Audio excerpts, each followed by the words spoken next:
the button. Woo! The big red button. Okay, it's the night after. Everyone's booking their tickets to WrestleMania. On the red side of things, anyway. It's like, who's going to WrestleMania? What matches have we known about for a year? What else could happen? So, how did we kick this one off? With the women's champion. Oh, that's nice. And she was just basically glowing about how great she is, and she successfully defended her title last night. And of course, she had Mickie James by her side as well. Yeah, because that's suddenly a thing now. Yeah. So, and then, trying to think who came out first. I think it was Sasha Banks first. No, it was Asuka, because Oh, yeah. because Alexa said she's not scared of her, and after the beating Nia gave her, she doubts she's even going to make it to WrestleMania. So then, of course, this then brought out Asuka, selling that she has no injuries whatsoever from that vicious attack the night before. Oh, man. The art of selling people. Work on it. It's dead, man. No, Cena killed it. It's dead. So then, inevitably, this then brought out a sneak attack from Nia Jax. And then the rest of the women's division decided to get involved as well. Yeah. And then during the commercial break, it was made into a 6-man tag team match. It really was. It's like they came back from the break, and they had already started. You know the drill. Team good, team bad. And for some strange reason, Mickie James, who was on Team Good last week, is now on Team Bad. Yeah. She turned that heel. Oh, God. I'm not going to bore you people. Asuka's involved in the match, so you know how this match is ending. Asuka won by submission. Shock. Yeah. But the one thing I did like here was Sasha Banks went to go and tag Bayley, and she jumped down, didn't take the tag. Yep. It was like, no. Bayley's turning her back on the boss. Oh, I was hoping she was going to turn her back on the WWE Universe. It's coming. I'm telling you. We need heel Bayley. She's going to come out with them black and white, wacky waving inflatable arms. I'm flailing too, man. And they're all going to have angry faces on them. They should just like come out with a pin and pop everyone. She pops the happy ones. Yeah, that'd be. This is gold right here. Why are you not doing this, Vince? So, yeah. And then we have the big address from Golden Boy. Because he has no road to WrestleMania now. Because he went to the Royal Rumble, failed on that one, went into the Elimination Chamber the night before, failed on that one. And this was all a bit too cliche and pre-planned for my liking. Then Cena went on and said, right, I need to find a road to WrestleMania. No, you don't. And he challenges The Undertaker to a match at WrestleMania. But then he says, by the people backstage, I'm going to let that one happen. No, it's impossible. He said it's impossible. I was thinking, have they actually cancelled that match? Yeah. So then he turns around and says, right, I'm a free agent. I'm going to SmackDown. See you later. that's nice. Yeah. Oh. So yeah, we're going to see John Cena tomorrow night on SmackDown. Great. And I was enjoying SmackDown so much. Yeah. Oh, and then we had our second match of the evening. Sort of. Well, it wasn't really a match. I think it was meant to be Heath Slater against Bray Wyatt. But when Bray Wyatt came out, he just ended up beating up Heath Slater and Rhino. Yep. The match never started. Gave them both Sister Abigail. Yeah. And then he just sat in the corner and rambled incoherently about Matt Hardy. Yeah. And then he says that he's coming from that, and he ain't gonna see it coming. That's good. Yeah. What does it mean? I don't know. Ugh. So then we had The Miz come out and ramble on for about 5 minutes about how he's been carrying Raw for the last year and he's made the Intercontinental title more relevant than the Universal Championship. No, he hasn't. Most of his matches are pretty forgettable. And then Kurt said, right. And then he said he'd spoken to Kurt backstage about WrestleMania, and he said, all right, your opponent tonight might be who you're fighting at WrestleMania. And he went on a massive moan about, like, might, I'm the Universal Champion. I'm the Intercontinental Champion. I've been here for 12 years. I demand respect. I got to pick up on one thing about this. One line he said. He complained about his lack of merchandise. Yeah. And I was like, well, you know why they don't make you merchandise, Miz? Because you don't sell merchandise. Actually, bringing up this point as well, I recently watched a part of Sam Roberts' podcast, which was recorded only 2-3 weeks ago. And it was with Eric Bischoff and Bruce Pritchard, and for no reason whatsoever, JBL was in the area, and he waltzed in and joined the interview. And he actually said when he had his title run with the Undisputed title and that, he said, unbeknownst to him, WWE had brought out a t-shirt, because he said he saw someone randomly out in the streets one day wearing a JBL t-shirt. And he said he immediately got on the phone to Vince, and he was like, what the hell are you doing? I'm meant to be a heel.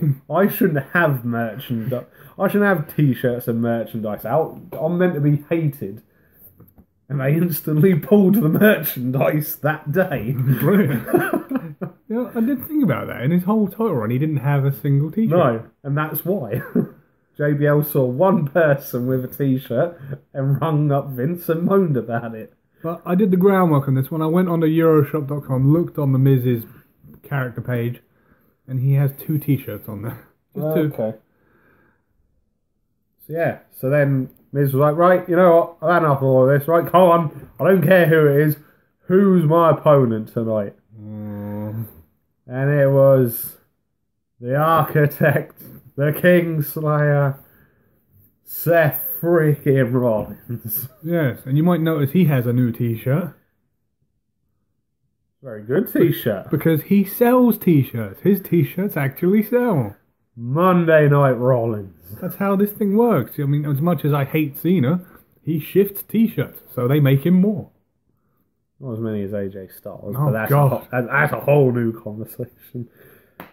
So yeah, Seth versus The Miz. And of course Miz Taraj were ringside. For a bit. Yeah, so then a lot of this match was one-sided. A lot of Seth Rollins, and in the end he got fed up with The Miz Taraj. Yeah. Took him out with the springboard dive through the middle rope. Oh yeah, this was good. And then he got The Miz. I'm trying to bloody think what it's called now. He then got Miz in the ring, hit him with his knee strike. They did actually give it a name. The last week, but I can't remember what it's called now. And then, rather impressively, he hit a frog splash from 3/4 of the ring away. Yeah, he covered some distance on this thing. And then he picked up the victory. So, does that mean Seth Rollins is going to WrestleMania to face The Miz? Well, no, because rather confusing now. Kurt said, oh, you've got another match. Yeah. And who should come out other than Finn Balor? It was like, okay, but he's fighting a guy who's just wrestled a 20-minute match. So then Finn came out, started beating up The Miz. The Miz Taraj then tried to get involved. And actually didn't Finn win by DQ? No, he beat him with coup de grace. Oh yeah, no. It initially started, and then the Miz Taraj got involved, and then a couple of good brothers came out to assist their good friend Finn. Yeah. And then Kurt got on the time trying to say, right, this isn't how we're doing it. Gallows and Anderson, Miz Taraj, you're ejected from ringside. Oh. Restart the match. And then Miz took an ass kicking. Yeah, and then he got that drop kick into the ring post, and then he got hit with a devastating coup de grace. Yeah, how can it be devastating? It's just a knee to the stomach. If that. It's a stomp, essentially. Oh, man. And then Finn Balor pinned The Miz. But what does it mean? Is it a triple threat match? Is it going to be a fatal four-way match? No, they went backstage. Seth was watching the match on the screen, and he had an interview with Renee, and he just said, look, I don't care. I want to be the Intercontinental Champion. I'm facing The Miz at WrestleMania. Oh, I'm just thinking, if Seth wins the Intercontinental title, that means he gets the Grand Slam. Hmm? That means all of the Shield would have had the Grand Slam. Yeah. And then talking to the Shield, we then had the square up between Roman Reigns and Brock Lesnar. Yeah, there's a bit of a problem with that. Yeah. Brock wasn't there. No. And I feel Roman went a bit off script here. I mean, obviously, the people backstage sort of didn't care. So he got off script, it's fine. Got a little bit crazy with it. And he did. Yeah. Said Brock Lesnar doesn't respect the business. He doesn't respect you people. And he doesn't respect Brock Lesnar. Yeah, I found myself agreeing with some of his stuff that he was saying here. And Roman said Brock was in town last night. He was out partying with Dana White, who's the UFC president. Oh my god. And he just didn't want to be here for you people. He picks and chooses when he appears and what towns he appears in. Yeah, if the money's right and the location's right. I was like, oh my god, this is going to places I don't know where it should go. Yeah, he said he's going into WrestleMania and he's walking out with the title. I tell you, because this is kind of what this needs, because we saw this a couple of years ago. And if they want to make this match marketable, they've got to make it personal. And the crowd were quite jumping on top of Roman's promo on this as well. He wasn't really getting any boos at all. So, what the hell? Hold on, boy.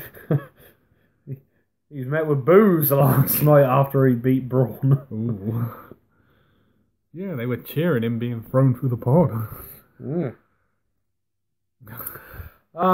let's get started with pointless match number 1 of the night. There had to be one. We had a rematch for the Raw Tag Team titles. Facing off against Titus Worldwide in a 2 out of 3 falls match. Yeah, and the first fall took about 5 seconds. Yeah, Sheamus and Titus were starting off the match. Sheamus dived in the ring, slid underneath the bottom rope. Titus then looked round and got met with a bro kick. Again. And that was the first pinfall. Yeah, I mean, they were celebrating. They were like, yeah. So now I was expecting this big old comeback story about Titus and O'Neil is going to win the second fall. And they'll at least make it go to 3 falls. And we're still waiting for it. It never really happened. Cesaro and Sheamus ended up hitting Apollo. Yep. With their tag team move, which doesn't have a name. White noise clothesline. Sort of a double white noise. Yeah, something like that. I don't know. So yeah, and the Bar retain the title. And then they did some promo after the match about how no tag team can take the titles off of them. Yeah, and basically saying, how can there be anyone left when everyone's been beaten? So I'm not sure if they faced them recently, unless they're teasing maybe giving the Revival a shot, or maybe we've got a debuting tag team for Mania. Oh, could it be? Oh man, that would be amazing.